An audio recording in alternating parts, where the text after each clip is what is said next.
আসসালামু আলাইকুম প্রিয় শিক্ষার্থীরা, আজকে আমরা কিটোনের নামকরণ নিয়ে আলোচনা করব। কিটোন কি?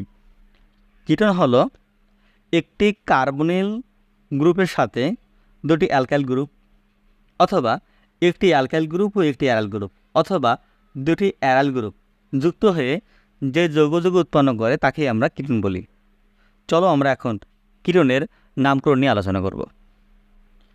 তো কিটোনের নামকরণ, অ্যালকেন থেকে যদি ই বাদ দেই, ওয়াল শব্দ যোগ করি, তাহলেই হয়ে যাবে কিটোনের নামকরণ, হয়ে গেল অ্যালকানন। চলো আমরা এই যৌগ নিয়ে আলোচনা করি। এই যৌগের মধ্যে রয়েছে একটি শাখা শিকল আর একটি রয়েছে কার্বনিল মূলক। এখন প্রথম কাজটি হলো নাম্বারিং করতে হবে, যে প্রধান শিকলের কার্বনগুলোকে নাম্বারিং করতে হবে। তো যেদিক থেকেই কিটোন মূলকটি, এক কথায় যেদিক থেকেই কার্বনিল মূলকটি কাছাকাছি হবে, আমাদের সেই দিক থেকে নাম্বারিং করতে হবে। আমরা তাই এই দিকে নাম্বারিং করবো। এটা 1 নম্বর কার্বন, 2 নম্বর কার্বন, 3 নম্বর, এটা হলো 4 নম্বর। আমরা লক্ষ্য করতেছি যে এখানে 3 নম্বর কার্বন রয়েছে মিথাইল, তাই প্রথমে আমাদের শাখা শিকলের নাম লিখতে হবে 3 মিথাইল, মিথাইল, 3 মিথাইল। এখানে কার্বন রয়েছে কয়টি? 1 2 3 4টি, তাই শব্দমূল নিচ্ছে বিউট, 3 মিথাইল বিউট। কত নম্বর কার্বনে? কিটোন মূলকটি রয়েছে 2 নম্বর কার্বনে, তাই আমরা 2 কিটোন মূলক থাকার কারণে অন লিখব, 2 অন। তাহলে এই যৌগের নাম কি দাঁড়ালো? 3 মিথাইল বিউট, 2 অন। আর একটি যৌগ 2 নম্বর। এই যৌগটিতে একটি কার্বনিল মূলক রয়েছে আর একটি রয়েছে কার্বন কার্বন ত্রিবন্ধন। এক্ষেত্রে আমাদের কার্বনিল মূলককে প্রাধান্য দিয়ে প্রধান শিকল বিবেচনা করতে হবে এবং ওই দিক থেকে নাম্বারিং করতে হবে যে দিক থেকে কার্বনিল মূলকটি কাছাকাছি হয়।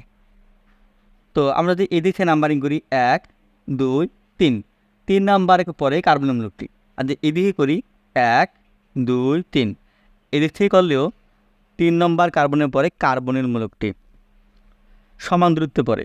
তাই আমরা এই দিক থেকে না করে এই দিক থেকে করব। কেন? কারণ এই দিকে রয়েছে কার্বন কার্বন ত্রিবন্ধন। তাই এটাকে 1, এটা 2, এটা 3, এটা 4, এটা হলো কি 5। আমরা নাম্বারিং করলাম। এখন আসতেছে নামকরণ।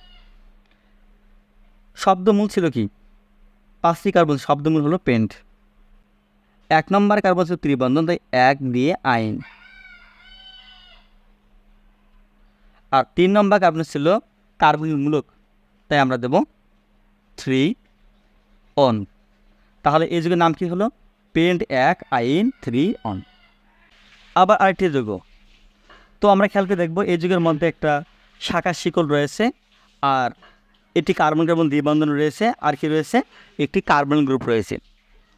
তো আমাদের প্রথম কাজ হলো নাম্বারিং করা। আমরা নাম্বারিং করব যেদিক থেকে কার্বন গ্রুপ কাছাকাছি হবে, আমাদের নাম্বারিং সেদিক থেকে করতে হবে। তাই আমরা এদিক থেকে নাম্বারিং করবো। এটা 1, এটা 2 3 4 5 6 7।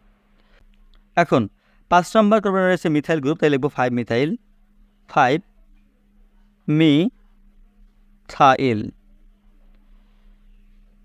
আর এখানে 5 নম্বর কার্বনে ছিল মিথাইল, তাই লিখলাম 5 মিথাইল। এই যুগের মধ্যে আর কোনো শাখা শিকল নেই, তাই এখন আমরা শব্দমূল লিখব। কার্বন রয়েছে 7টি, তাই লিখব হেপ্ট। দ্বিবন্ধন রয়েছে 4 নম্বর কার্বনে, লিখব 4 ইন। আর 2 নম্বর কার্বনে রয়েছে কার্বনিল গ্রুপ, তাই লিখব 2 অন।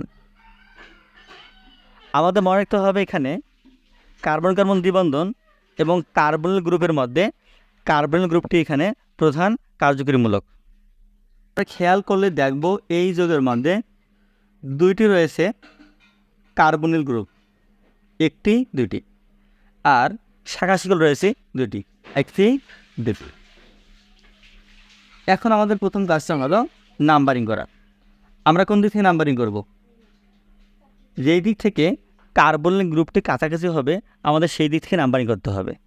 যদি আমরা এদিক বিবেচনা করি, 1 নম্বর 2 নম্বর কার্বনে কার্বনিল গ্রুপ, যদি এদিক থেকে বিবেচনা করি তাহলে 1 2 3 নম্বর, 3 নম্বর কার্বনের উপরে কার্বনিল গ্রুপ, তাই আমাদের এই দিক থেকে বিবেচনা করতে হবে। তো 1 2 3 4 5 6।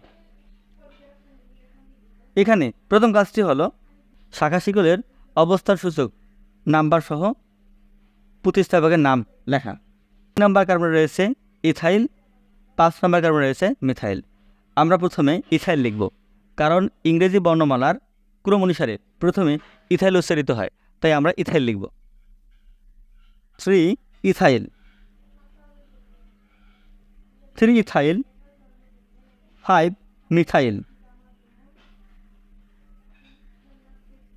3 ইথাইল 5 মিথাইল।